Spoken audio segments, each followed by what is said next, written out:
see us, feel free to come join us inside the amphitheater or inside the long house.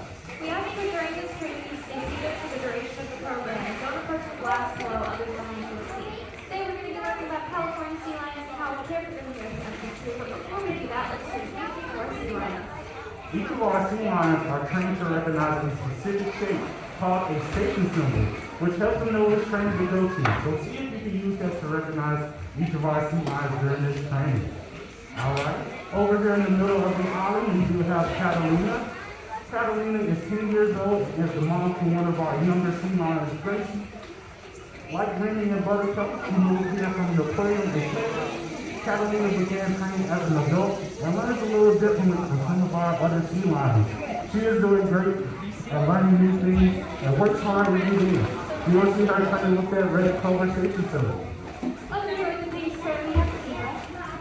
Tia is 9 years old and she was born here and she's trained since she was young. So she has a strong bond with her trainer. You'll often hear her turn herself on by vocalizing after doing the correct behavior. Alright, and like I said, Catalina is a mom to one of our younger sea lions, and that is Gracie right here in the longhouse. Gracie's station symbol is an orange hourglass. She was born here at the Memphis Zoo in 2018.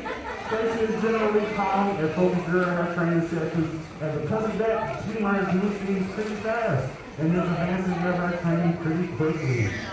While it may embarrass our sea lions, it isn't uncommon for people to confuse sea lions with some other pinniped species.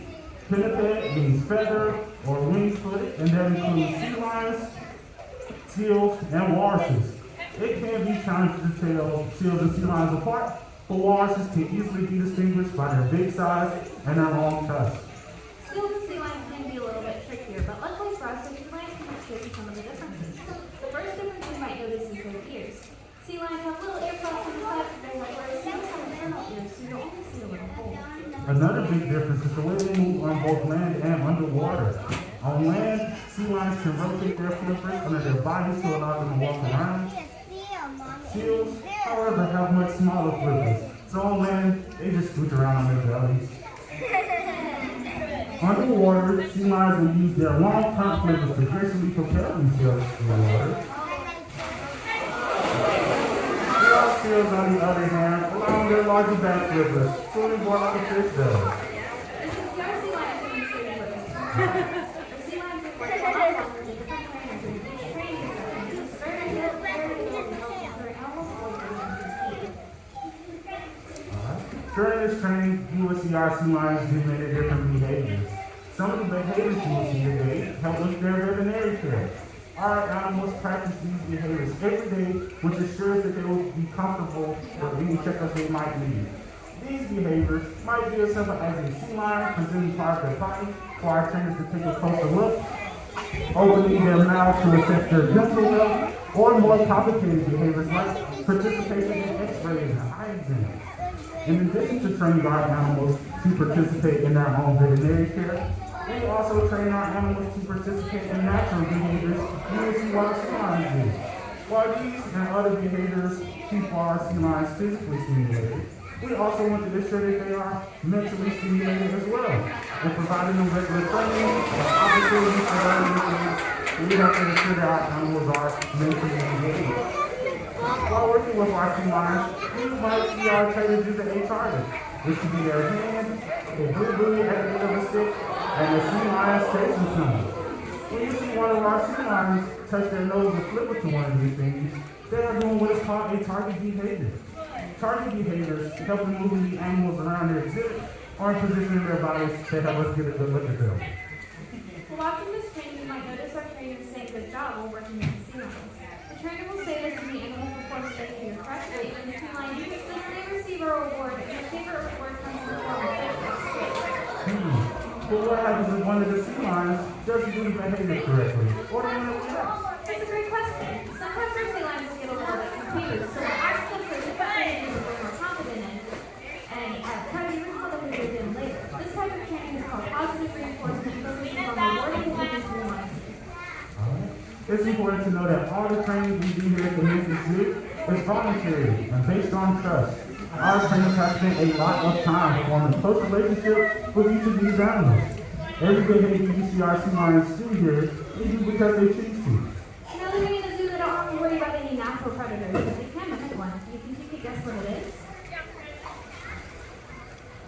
That's right, it's a shark.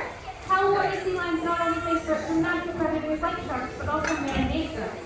During the second year of sea lions.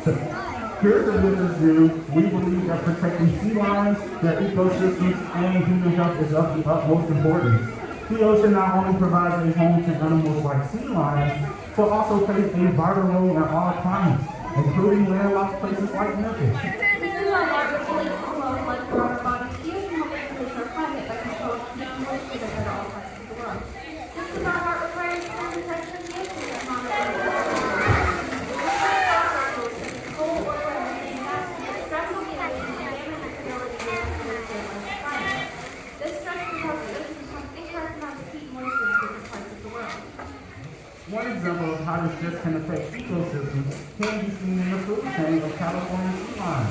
As the younger morphs in some areas, plankton populations can decrease, and so do many fish populations, which rely on plankton as a main food source.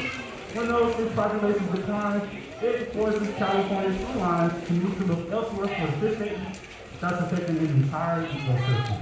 The Memphis community is coming together to help find out who's vulnerable species like sea lions. But our own families and neighbors in the Memphis area find it difficult. This plan focuses on reducing carbon emissions and reducing carbon by having a specific areas.